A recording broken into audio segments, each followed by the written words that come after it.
క్రీస్తునందు ప్రియమైన సహోదరి సహోదరులారా, మన రక్షకుడును ప్రభువునైన యేసుక్రీస్తు వారి ప్రశస్తమైన నామమున మీ అందరికీ నా హృదయపూర్వక ధన్యవాదాలు. సహోదరి సహోదరులారా, గమనించండి, మనము చాలా కఠినమైనటువంటి పరిస్థితుల్లోకి వెళ్ళిపోతున్నాం. మనకు తెలియకుండానే, మన ప్రమేయం లేకుండానే. మానవ ప్రమేయము ఇక్కడ మనకి కనపడదు. ఇది అంతా కూడా దేవుని పరిశుద్ధ గ్రంథములోని లేఖనాలు నెరవేర్పు మనకు తెలియకుండానే జరిగిపోతూ ఉంది. ఎంత దూరం వచ్చిందంటే, రాకడ మన తరంలోని, మన కళ్ళ ముందే, మనందరము దానికి సజీవ సాక్షులుగా ఉంటామా అన్నంత దగ్గరలోకి రెండవ రాకడ వచ్చింది. వీళ్ళారా, మరి ఆ రెండవ రాకడని ఎదుర్కోవటానికి మనం సిద్ధంగా ఉన్నామా? నేను నా వాక్యంలో ఎప్పుడు కూడా చెప్తూ ఉంటాను, మనము రెండవ రాకడ అనేది మనకు అసలు క్రైటీరియానే కాదు. నిజమైన విశ్వాసికి కానీ, నిజమైన క్రైస్తవుడికి కానీ రెండవ రాకడ అనేది క్రైటీరియానే కాదు. ఎందుకని? రెండవ రాకడ లోకానికి సంబంధించింది, మరణము వ్యక్తిగతమైనది. కాబట్టి మన మరణం ఎప్పుడు వస్తుందో మనకు తెలియదు. మరణము మన చేతిలో లేదు. కనుక మనం ఎప్పటికప్పుడు ఇప్పుడే నాకు మరణం సంభవిస్తే, ఇప్పుడే నేను గనక దేవుని పిలుపొందుకొని నేను ఈ శరీరాన్ని విడిచిపెడితే నేను నా దేవుని సన్నిధికి చేరుకోగలనా?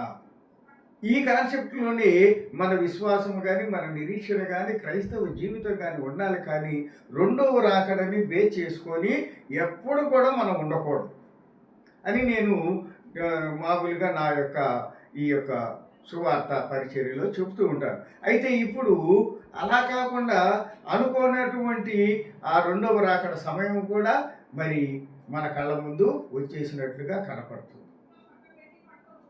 మరి రెండవ రాకడని మనము ఎదుర్కోవటానికి, ధైర్యంగా సంతోషంగా ఎదుర్కోవటానికి మనము ఆత్మీయంగా సిద్ధపడి ఉన్నామా?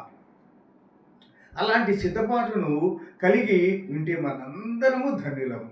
మనందరము దేవుని కృపకు పాత్రులమైనటువంటి బిడ్డలముగా, వర్ధిల్లే బిడ్డలముగా, కడబోర వినగానే దేవుని సన్నిధికి చేరే ఆత్మలు కలిగినటువంటి పరిశుద్ధులుగా, పవిత్రులుగా మనము ఎంతో ధన్యులము. దేవుని యొక్క బిడ్డలుగా మనము గౌరవింపబడతాము. దేవుని యొక్క సన్నిధికి మన ఆత్మలు చేరి ఆ తరతరాలు, యుగాలు తరగని ఆ భాగ్యములో మనందరము పాలు పంచుకునే వారిగా ఉంటాము. అలాంటి మరి ఆత్మీయ స్థితి మనకు ఉందా లేదా అనే విషయాలని మనం వ్యక్తిగతంగా పరిశీలన చేసుకుందాం. ఇవాళ నేను చెప్పాలనుకున్నటువంటి వాక్యం ఏంటంటే, సిలువలో నిరీక్షణ. అంత్య దినాలలో ఇప్పుడు మనము జీవిస్తున్నటువంటి ఈ కాలంలో మనము ఇదిగో ఈ అంశాన్ని మనము ధ్యానం చేయవలసిన వారు ఉన్నాం. సిలువలో నిరీక్షణ. క్రైస్తవ జీవితము మొత్తము, క్రైస్తవ విశ్వాసం మొత్తం కూడా ఈ సిలువ యొక్క చెంతే, దాని యొక్క గమ్యం అది, దాని యొక్క అంతిమమైనటువంటి ఆ యొక్క ప్రదేశము అది సిలువే. క్రైస్తవ జీవితానికి అంతిమమైనటువంటి విజయము కానీ, అంతిమమైనటువంటి ప్రదేశము కానీ సిలువే. కాబట్టి ఇవాళ సిలువలో నిరీక్షణ అనేటటువంటి అంశాల గురించి నేను చెప్పాలనుకుంటున్నాను. ఈ చెప్పే క్రమంలో ఈ సిలువలో నిరీక్షణ అనేటటువంటి దీనిలో 4 అంశాలు ఈ సిలువ చుట్టే తిరుగుతూ ఉంటాయి. వాటిలో మొట్టమొదటిది బర్త్ ఆఫ్ క్రైస్ట్. యేసుక్రీస్తు జన్మం. రెండోది డెత్ ఆఫ్ క్రైస్ట్, యేసుక్రీస్తు వారి మరణం. తర్వాత రిజరెక్షన్ ఆఫ్ క్రైస్ట్, యేసుక్రీస్తు యొక్క పునరుత్థానము. 4వది ర్యాప్చర్ ఆఫ్ చర్చ్, సంఘము ఎత్తబడుట. ఈ 4 అంశాలని నేను ఇవాళ మీతో పంచుకోవాలనుకుంటున్నాను. మొదటిగా బర్త్ ఆఫ్ క్రైస్ట్, యేసుక్రీస్తు వారి జననం. ఆ జననముతోనే మన యొక్క రక్షణ ముడిపడి ఉందన్న సంగతి మనందరికీ తెలుసు కదా.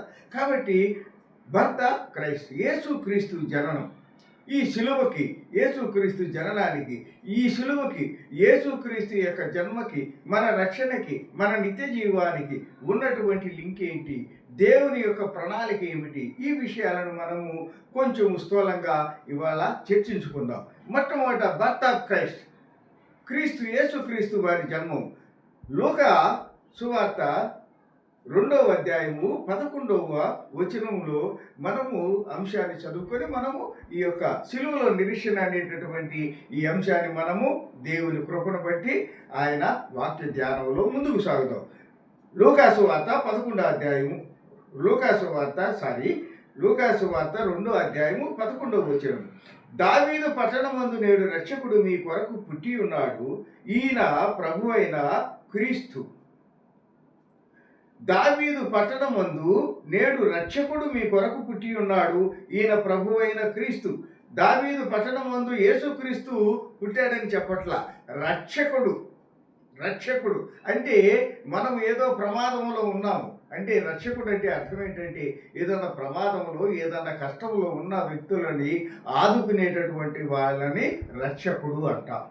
అలాగే మన సైన్యాన్ని, ఉదాహరణకు మన సైన్యము మన యొక్క సరిహద్దులు, మన దేశ సరిహద్దుల వద్ద ఉండి శత్రువులు మనకి ఏమీ హాని చేయకుండా మనల్ని ఎప్పటికప్పుడు వాళ్ళు కాపలా కాస్తూ శత్రువుల నుంచి మనల్ని రక్షిస్తూ ఉంటారు. సో ఎలాంటి ప్రమాదం రాకుండా దేశ పౌరులమైన మనము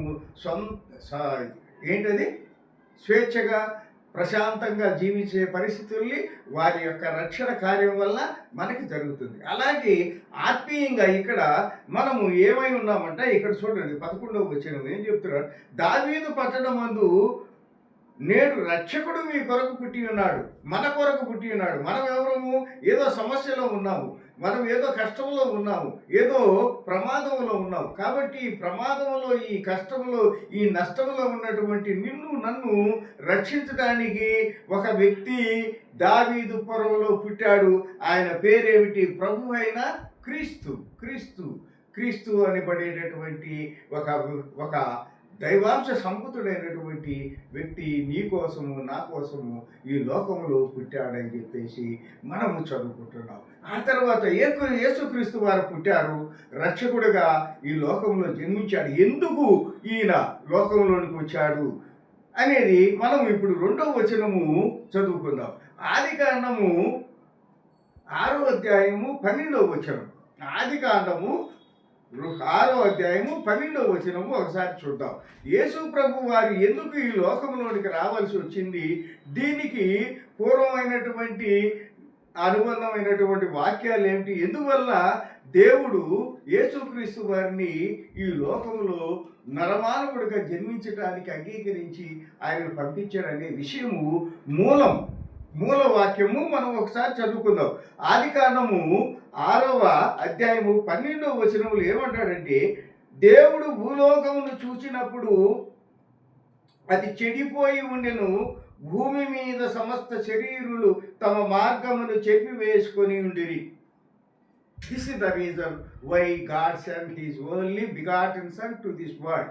దేవుడు తన అద్వితీయ కుమారుని లోకానికి నరమానవుడిగా ఎందుకు పంపించాడు అంటే, తాను సృష్టించినటువంటి భూమి కాదు, భూమి మీద తాను ఎంతో ప్రేమతో సృష్టించి ఈ సర్వ సృష్టిని ఏలుకొని ప్రశాంతంగా జీవించి, నరుడా తిరిగి నా వద్దకు రమ్మని పిలిచినప్పుడు నా దగ్గరికి పరలోక రాజ్యంలో నా సన్నిధికి రమ్మని ఎవరికైతే నిర్దేశించి, ఎవరినైతే సృష్టించి, ఎవరినైతే ప్రేమించి ఆశీర్వదించి ఈ భూమి మీద సర్వాధిపత్యాన్ని ఇచ్చాడు, ఆ మనిషి, ఆ నరుడు ఏమయ్యాడంట, దేవుడు భూలోకమును చూచినప్పుడు అది చెడిపోయి ఉండెను, భూమి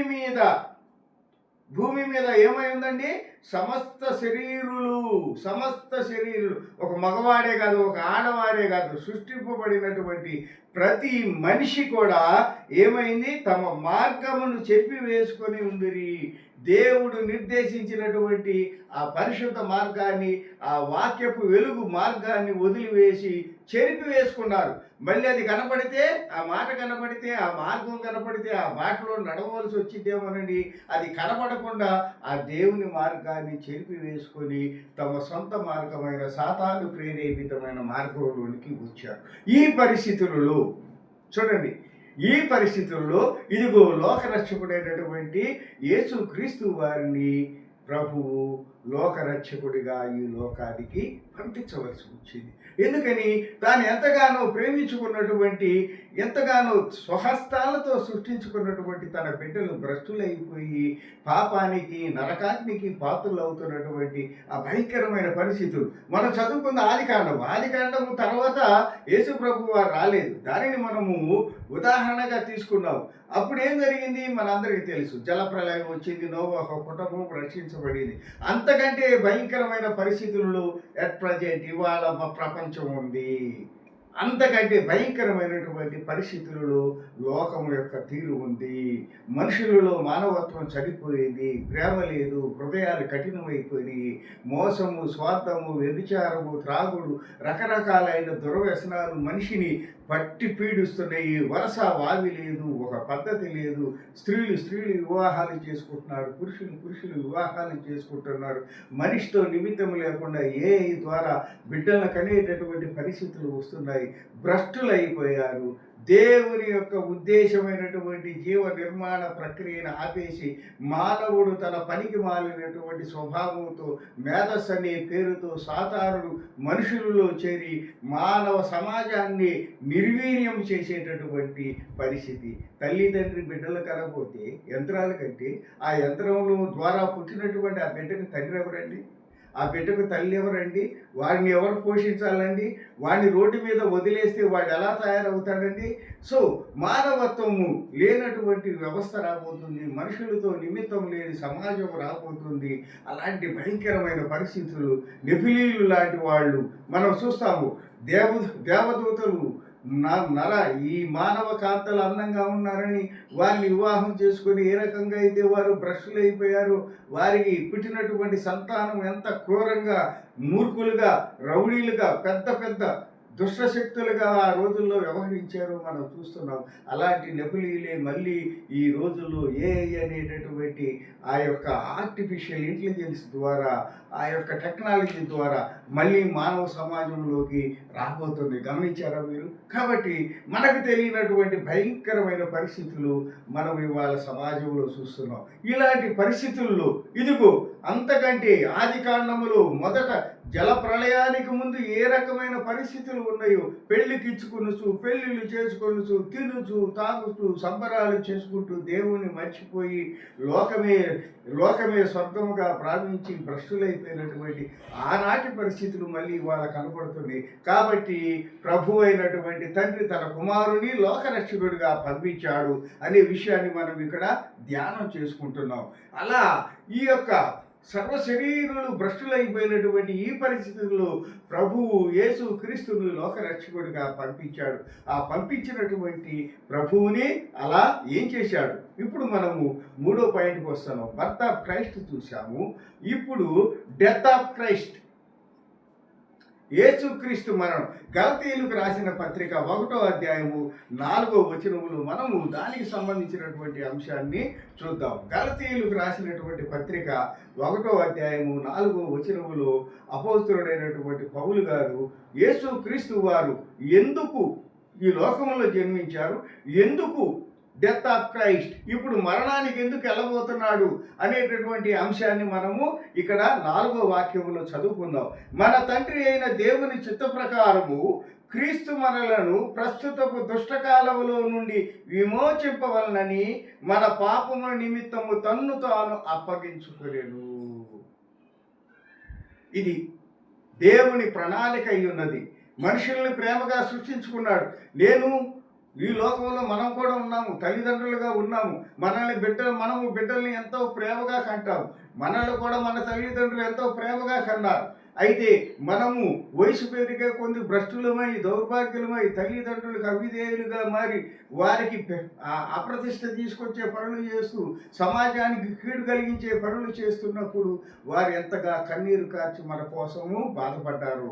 అలాగే ఇవాళ బిడ్డలను చూసి మనం ఎంతగా బాధపడుతున్నాము.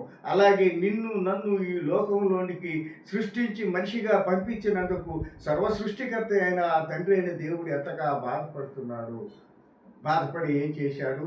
నశించిపోయేటటువంటి తన బిడ్డలను రక్షించటానికి తన ఒక్కగానొక్క కుమారుని లోకాన్ని రక్షించడానికి పంపించాడు. డెత్ ఆఫ్ క్రైస్ట్, లోక రక్షణ కొరకు పంపించాడు. అదే ఇక్కడ మన తండ్రి అయిన దేవుని చిత్త ప్రకారం, తండ్రి అయిన దేవుడు చిత్తం అంటే మనసులో ఒక ప్రణాళిక నిర్మించాడు. ఎందుకని? సర్వ సృష్టి సర్వ శరీరులు మార్గమును చెరిపి వేసుకొని భ్రష్టులైపోతున్నారని గమనించిన ఆ తండ్రి ఏం చేశాడంటే, మన తండ్రి అయిన దేవుని చిత్త ప్రకారం మనసు ఆయన ఆలోచన ప్రకారం ఏం చేశాడంట? క్రీస్తు మనులను తన ఒక్కగానొక్క కుమారుడైన యేసు క్రీస్తు వారిని ఈ లోకమునకి మానవ రూపధారిగా పంపించాడు. అలా పంపించిన ఆ యేసు క్రీస్తు వారు మనుషుడు నరరూపధారిగా ఎన్ని అవమానాలు పొందారు, ఎన్ని కష్టాలు పొందారు, ఎన్ని రకాలైనటువంటి శోధనలు వేదనలు అనుభవించాడో మనందరము ఈ యొక్క శ్రమల దినాల్లో తెలుసుకున్నాము. అలాగే అనేక మంది దైవ సేవకులు వాళ్ళ వర్తమానాల ద్వారా మనం విన్నాము, తెలుసుకున్నాము. అయితే ఇవాళ ఈ ప్రత్యేకమైనటువంటి సందర్భం ఏంటంటే శిలువ ధ్యానాల్లో ఉన్నాము మనము. ఇంకొక వారం 10 రోజుల్లో మనము ఈ యొక్క గుడ్ ఫ్రైడేని, ఈస్టర్ని జరుపుకోబోతున్నాం. ఇంత ప్రశస్తమైనటువంటి లోకానికి రక్షణ కోసం మనందరి పాప క్షమాపణ కోసం కలువరి శిలువలో బలియాగము చేసిన యేసు క్రీస్తు యొక్క మరణ వార్తని, గుడ్ ఫ్రైడేని జరుపుకోబోతున్న ఈ తరుణంలో మనం ఈ వాక్యములు మన తండ్రి అయిన దేవుని చిత్త ప్రకారము, ఆ యొక్క తండ్రి అయినటువంటి దేవుని చిత్త ప్రకారం క్రీస్తు యేసు క్రీస్తు మనలను ప్రస్తుతపు దుష్టకాలంలో నుండి విమోచించడానికి లోకరక్షకుడు ఉదయించాడు. ఇప్పుడు ఉదయించినటువంటి ఆ రక్షకుడు మనల్ని ఏం చేస్తున్నాడని ప్రస్తుతపు దుష్టకాలములో నుండి విమోచిస్తున్నాడు. ఈ భయంకరమైన పరిస్థితుల నుంచి మనల్ని విమోచించబోతున్నాడు. మన పాపాలని తొలగించడానికి ఆయన కలువరి శిలువలో రక్తం చెందించబోతున్నాడు. నేను చేసిన అతిక్రమాలని అన్నిటినీ క్షమించడం కోసం, మన పాపాల కోసం ప్రాయశ్చిత్తం చేయటానికి దుష్టకాలంలో నుండి విమోచింపవలనని మన పాపముల నిమిత్తము తన్ను తాను అప్పగించుకొనెను. ఎలా? నా పాపములు, తప్పు చేసింది నేను, శిక్ష అనుభవించవలసింది నేను, కానీ ఆ శిక్షను అనుభవించేటటువంటి శక్తి నా దగ్గర లేదని, ఆ యొక్క పనిష్మెంట్ని అనుభవించేటటువంటి స్థితి నా దగ్గర లేదని నా తండ్రి అయినటువంటి దేవుడు తన కుమారుడు మన రక్షకుడైనటువంటి యేసు ప్రభు వారిని లోక రక్షకుడిగా పంపించి నీ పాపముల కొరకు, నా పాపముల కొరకు ఏమంటున్నాడు? మన పాపముల నిమిత్తము. మన పాపం మనకంటే ఏంటి? మనుషులు. మనకి ఏముంది? అహంకారం ఉంది, మూర్ఖత్వం ఉంది, ఎదురు తిరిగే స్వభావం ఉంది, ఎవరిని లెక్క చేయము, మన ఆలోచనలే గొప్పవి అనుకుంటాము, మనమే మేధావులు అనుకుంటాం. అబ్బో మన గురించి చాలా ఉంది. ఎందుకని? ప్రతిదీ నెగిటివ్. మన ఆలోచన ఎలా ఉంటుందంటే ప్రతి దానిని మనం నెగిటివ్ కోణంలో ఆలోచిస్తాము. ప్రతి దాంట్లో మనమే గొప్పవాళ్ళమని ఒక ఈగోయిస్టిక్ లైఫ్ స్టైల్ మన దగ్గర ఉంటుంది. అలాగే వేషధారణ, హిపోక్రసీ, మన జీవితం అంతా వేషధారణ, ఇవన్నీ కలిసి మనల్ని ఏం చేసినాయి అంటే పతనం చేసినాయి. అయితే దీనికి మూల కారణం ఎవరు? సాతాను. ఎందుకు? వాడు మనల్ని ఇలా నాశనం చేయడానికి, మనందరినీ భ్రష్టు పట్టించడానికి ప్రయత్నం చేసి మనల్ని అతనితో పాటు నరకాగ్నికి తీసుకెళ్లాలని ప్రయత్నం చేస్తున్నాడు. ఎందుకు అతనికి ఇంత మనుషుల మీద, దేవుడు సృష్టించిన మనుషుల మీద ఇంత పగ ఎందుకు, ఇంత ద్వేషం ఎందుకంటే అతను తాను కోల్పోయిన ఆ పరలోక రాజ్యాన్ని దేవుని కృపను బట్టి మనందరం పొందబోతున్నామని, నాకు దక్కని ఆ పరలోక భాగ్యము ఈ అల్పులైనటువంటి మానవులకు ఎందుకు? నేను దేవదూతనై ఉండి కూడా దేవుని చేత త్రోయబడ్డాను కదా, పాతాళ లోకంలో మూల త్రోయబడ్డాను కదా, అలాంటి నేనే అంత గొప్ప వైభవాన్ని కోల్పోతే ఈ అల్పులైనటువంటి మానవులకి అంత గొప్ప మహదైశ్వర్యము ఎందుకు వాళ్ళు పొందాలి? వారిని బాధ పెట్టి, వారిని నరకాగ్ని పాలు చేస్తే వారిని సృష్టించినటువంటి దేవుడు బాధపడతాడు కదా. నన్ను ఇక్కడ పడేసినందుకు ఆయన బాధపడితే నాకు సంతోషం కదా. చూసావా, నేను నీ బిడ్డల్ని ఎలా నలగగొట్టానో, నీ బిడ్డలు ఎలా నేను నీ సన్నిధికి రాకుండా నా యొక్క నిత్య నరకాగ్నిలోకి తీసుకెళ్ళగలిగాను అని చెప్పేసి దేవుని సన్నిధిలో అతను తల ఎగరవేయటానికి మనందరినీ భ్రష్టులు చేస్తున్నాడు. మనందరినీ పంకిలానే జీవితానికి గురి చేస్తున్నాడు. ప్రియమైన సహోదరి సహోదరులారా, గుర్తించండి, దేవుని ప్రేమను గుర్తించండి, తండ్రి అయిన రక్షకుని ప్రేమను గుర్తించండి. నా తండ్రికి అవమానం జరిగితే నాకు అవమానం జరిగినట్టు కాదా? నా తండ్రి ఆశయాన్ని నెరవేర్చాల్సిన బాధ్యత నాకు లేదా? నన్నేమన్నా ప్రాణాపాయం తెచ్చుకోమన్నాడా? లేదా నా రక్తాన్ని ఎవరికన్నా దానం ఇవ్వమన్నాడా? ఏమీ లేదు. నా వాక్యానుసారం జీవించు, నా వాక్యపు వెలుగులో బ్రతుకు, భ్రష్టుడు కాకుండా, పాపం జోలికి పోకుండా నీతివంతంగా జీవించి నీకు ఇచ్చిన ఆయుష్ కాలం అంత సంతోషముగా నీ కుటుంబంతో జీవించి నీవు నీ కుటుంబము ప్రార్థన విశ్వాసము ద్వారా నిరీక్షణ వలన రక్షింపబడిన వాళ్ళై తిరిగి నా యుద్ధకు రండి అని ప్రేమ కలిగిన తండ్రి పంపిస్తే ఆయనకి నీవు నేను ఆయన నామానికి అవమానం తెస్తున్నాము. ఆయన శత్రువైన సాతానుడికి మనం బానిసలుగా మారి తండ్రి ప్రేమను తండ్రి గౌరవాన్ని మనము నెట్టివేస్తున్నాము, ఆయనను కించపరుస్తున్నాము. అలాంటి పరిస్థితుల నడుమ ఇదిగో ఇంకా మనము మారుతాము, ఇంకా మనము రక్షణలోకి ప్రవేశిస్తాము, ఆయన ప్రేమను గుర్తిస్తాము, ఆయన పాద సన్నిధికి వెళ్ళి మన పాపాలను ఒప్పుకొని రక్షణ భాగ్యాన్ని అడుగుతామనేటటువంటి ఆశతో ఆ ప్రభువు వాళ్ళందరినీ కాచి కాపాడుతూ ఏమంటాడు? ప్రస్తుతపు దుష్టకాలంలో నుండి విమోచింపవల్లని మన పాపముల నిమిత్తము తన్ను తాను అప్పగించుకున్నాడు ప్రభువు. ఆయన కలవరి శిలువలో ఎంత భయంకరమైన వేతనలు, ఏమవసరం ఒకసారి ఆలోచించండి. లోకరక్షకుడు సృష్టికర్త అయినటువంటి మహాశక్తివంతుడైనటువంటి ప్రభువుకి ఈ లోకములో ఒక సామాన్య నరుడిగా జన్మించి అన్ని అవమానాలు పొంది అన్ని రకాల చీత్కారాలు గురయ్యి నన్ను రక్షించేటటువంటి ఆ యొక్క భారము బాధ్యత దేవుడైనటువంటి యేసు ప్రభు ఎందుకు తన భుజస్కంధాల మీద యేసు ఒకటే అన్నాడు, నేను రోగుల కొరకు వచ్చాను, మంచివారి కోసం నేను రాలేదు, నేను పాపుల కొరకు వచ్చాను, నేను ఆరోగ్యవంతుల కొరకు రాలేదు, రోగి కొరకు వచ్చాను. ఇది దేవుని యొక్క ప్రేమ.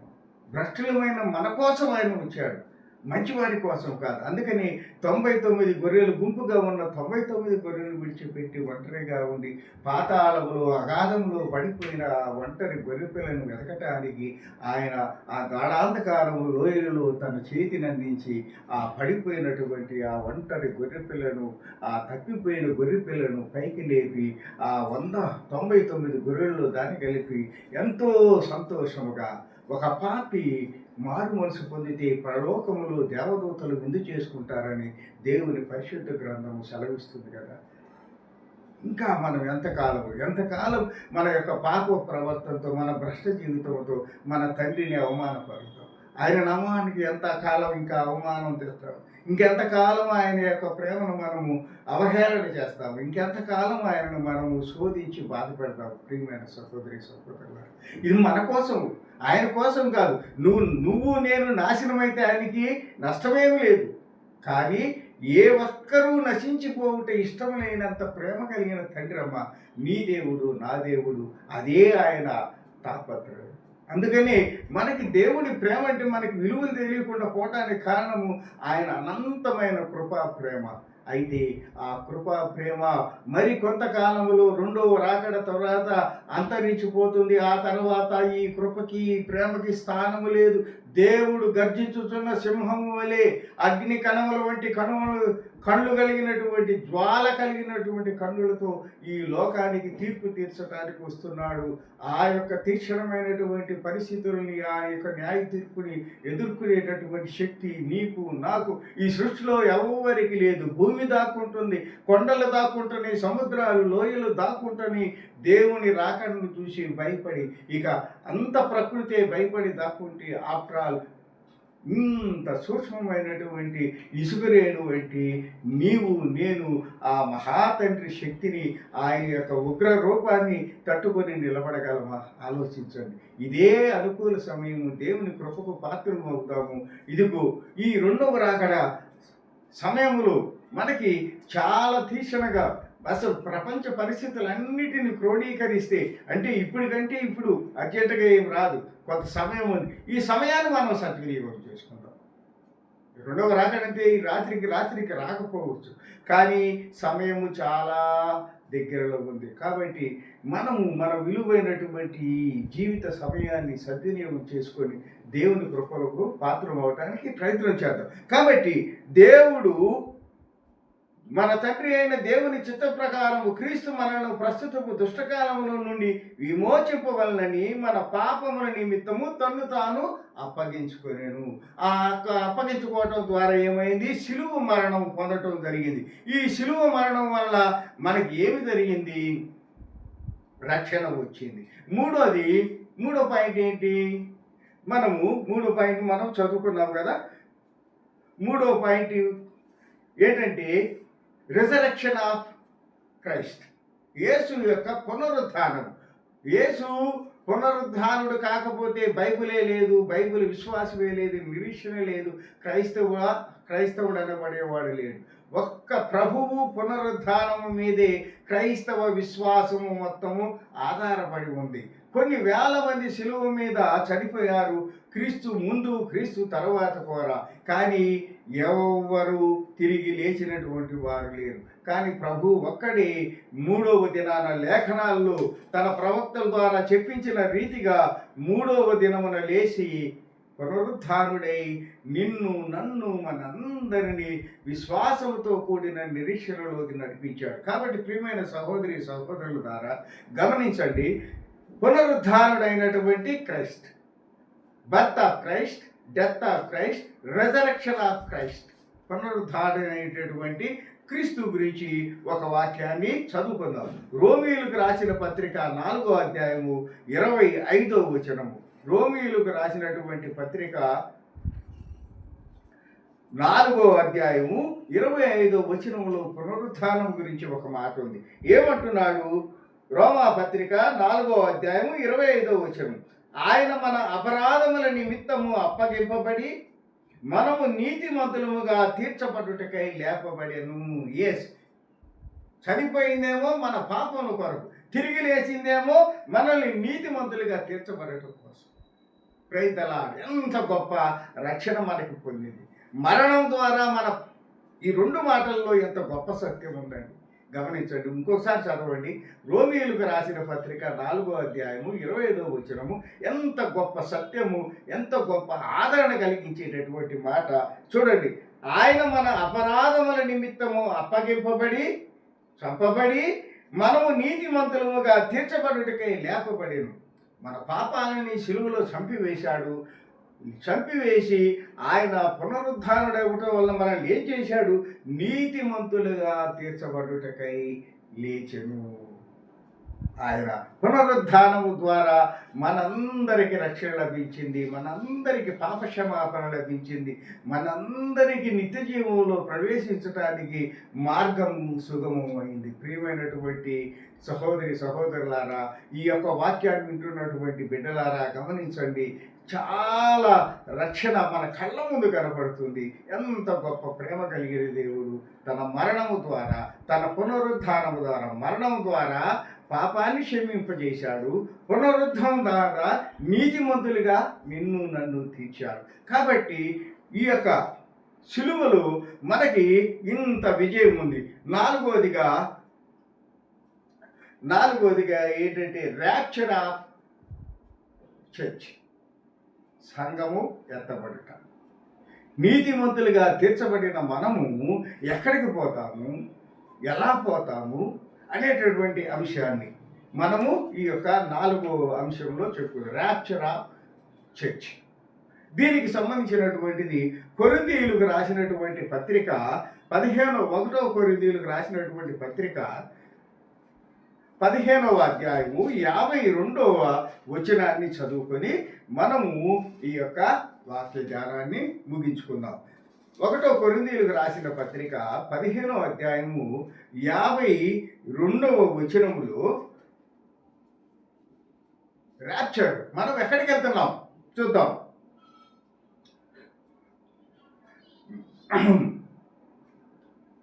ఇదిగో మీకు ఒక మర్మం చెబుతున్నాను.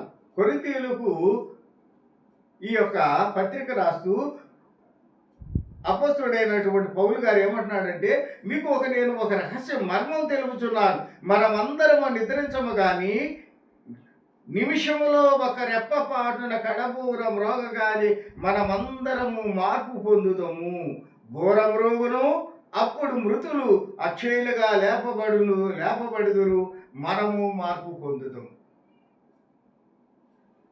దేవుని రక్షణ వచ్చేసింది మనకి. దేవుని కృప వచ్చేసింది. ఎవరికి వచ్చింది? రక్షింపబడిన వారు. ఎవరు రక్షించబడ్డారు? ప్రభు యేసుక్రీస్తు కలువరి శిలువలో చిందించిన రక్తం ద్వారా. ఏం జరిగింది? కలువరి శిలువలో పాప క్షమాపణ జరిగింది. తర్వాత ఏం జరిగింది? పునరుద్ధానము ద్వారా నీతిమంతులుగా తీర్చబడ్డాము. నీతిమంతులుగా తీర్చబడిన మనల్ని ఇప్పుడు ప్రభువు వచ్చి ఎక్కడికి తీసుకెళ్తున్నారు చూడండి. కడబూర మ్రోగగాని మనమందరము మార్పు పొందుదము. కడబూర మ్రోగుతుంది. దేవుని రాకడ రాబోతుంది. ఆ రాకడలో మధ్యాకాశంలోనికి వచ్చినప్పుడు, దేవుడు తన దూతల సమూహముతో వచ్చినప్పుడు, కడబూర ఊదినప్పుడు, ఆ బూర ఊదంగాల్ని రక్షింపబడిన మనము మన శరీరాన్ని ఇక్కడే వదిలేసి దేవుని సన్నిధికి ఆత్మరూపులమై ఆ యొక్క మహోన్నతమైనటువంటి ప్రేమ కలిగిన ఆ ప్రభు సన్నిధికి మన ఆత్మలు ఆ మధ్యాకాశంలోనికి చేరుతాయి.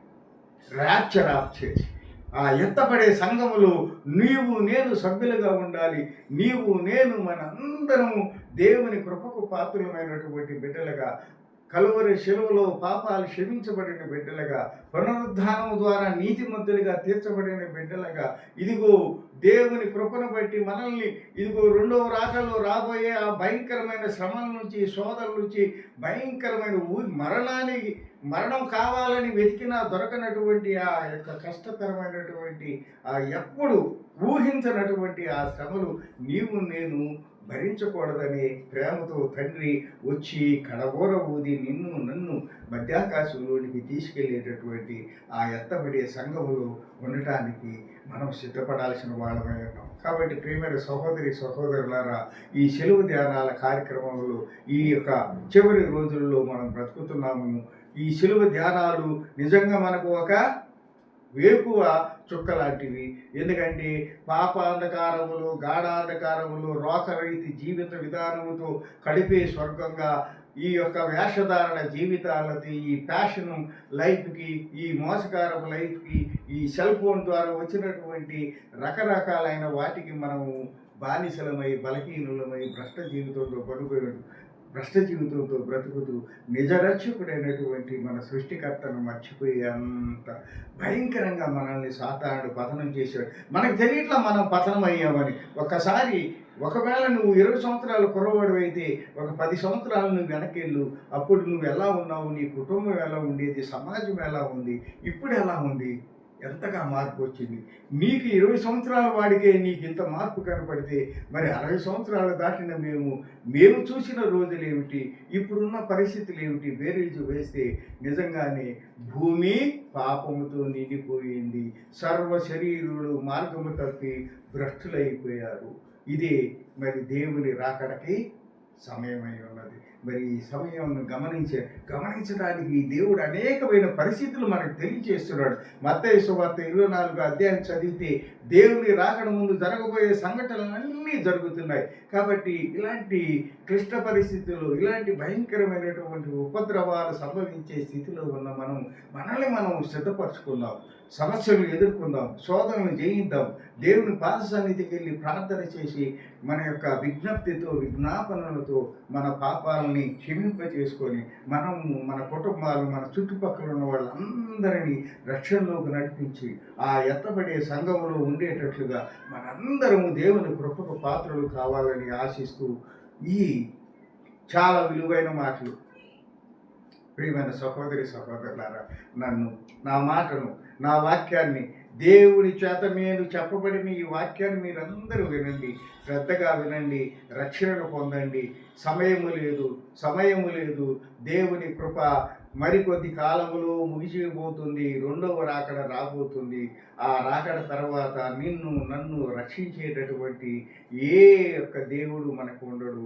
దేవుని యొక్క న్యాయ తీర్పు రాకముందే, ధవళ సింహాసన తీర్పు రాకముందే దేవుని కృపాకాలములోనే, ఇదిగో ఇదే కృపాకాలము, ఈ కృపాకాలంలోనే మనం దేవుని కృపకు పాత్రలు అవుదాము, ఆయన రక్షణను పొందుదాము, ఆయన కృపకు పాత్రలు అవుదాము, పాపం నుంచి శాపం నుంచి విడుదల పొంది ఆయన బిడ్డలుగా దీవింపబడదాము, సాతాను బంధనాల నుంచి బయటకు వద్దాము, తాత్కాలికమైనటువంటి లోక సుఖాలను విడిచిపెడదాము, శాశ్వతమైనటువంటి సుఖమైనటువంటి ఆ పరలోక రాజ్యంలోనికి ప్రవేశించడానికి మనందరము దేవుని కృపను బట్టి సిద్ధపడాలని, అలాంటి మహాకృపను దేవుడు మనకు అనుగ్రహించి ఈ యొక్క లోకరీతి జీవన విధానం నుంచి విడుదల కలిగించి తన సన్నిధికి మనందరినీ నడిపించుకోవాలని ఆశిస్తూ, ఏ ఒక్కరం ఈ వాక్యం వినే మీరు కానీ నేను కానీ సమాజంలో ఉండేవాళ్ళం, ఏ కులమైన కావచ్చు, ఏ మతమైన కావచ్చు, ఏ ప్రాంతమైన కావచ్చు, ఇది కులానికి మతానికి సంబంధించినటువంటి కాదు.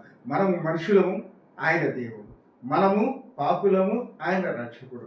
మనము ద్రోహులము, ఆయన ప్రేమ కలిగిన తండ్రి.